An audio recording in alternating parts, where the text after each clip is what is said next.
Renault, on n'achète pas une Twingo pour son design. La Twingo a pourtant bâti son succès sur sa petite bouille de grenouille, sur son style complètement décalé du reste de la gamme, et ce, durant 14 ans.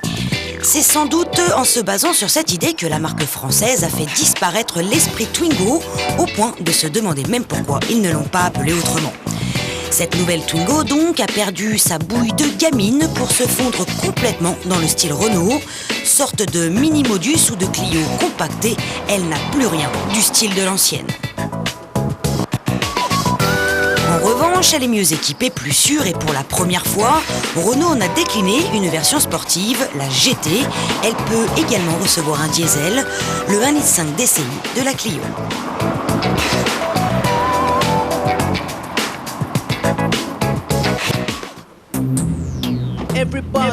Revenons à la GT, le modèle de notre essai. Elle se démarque grâce à un bouclier avant spécifique sur lequel est intégrée l'appellation GT, des jantes de 15 pouces, une sortie d'échappement chromée, un béquet et des coques de rétro gris satiné. Les autocollants, c'est pour le fun et rassurez-vous, ils ne sont pas obligatoires. Hormis ces petits détails, l'allure générale de la Twingo n'est pas très attrayante, surtout son arrière. Sa face avant, elle, reste mignonne, c'est vrai. Elle paraît surtout plus cossue et plus sécurisante, ça, on ne peut pas lui enlever.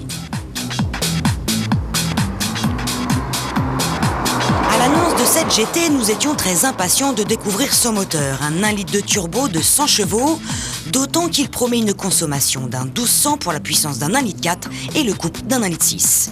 Malheureusement, nous sommes un peu déçus, il n'est pas aussi énergique qu'il le prétend, même à 4500 tours, régime auquel l'overboost arrive, pas très sportif tout ça.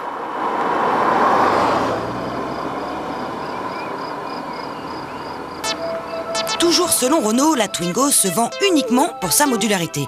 Ça, c'est pas tout à fait faux. La Twingo, on parle bien de l'ancienne, a aussi bâti sa réputation sur son espace intérieur et sa modularité, notamment grâce à sa banquette arrière coulissante. Eh bien aujourd'hui, elle n'est plus de série.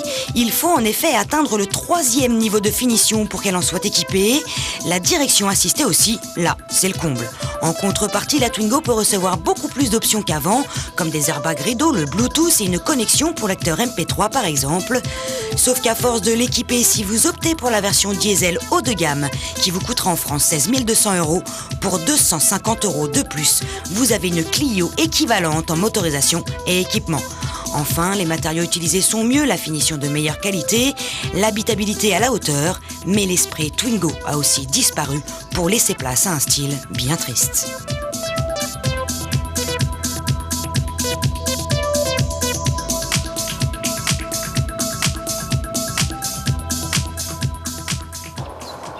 Une fois au volant, on remarque de suite que la position de conduite a été optimisée, puis on se sent quand même beaucoup plus en sécurité à son bord. Son comportement routier s'est grandement amélioré, elle est saine et sécurisante, mais surtout pas sportive. Le logo GT est plutôt un effet de style. Mais Renault nous a remonté le moral en nous annonçant une future Twingo RS.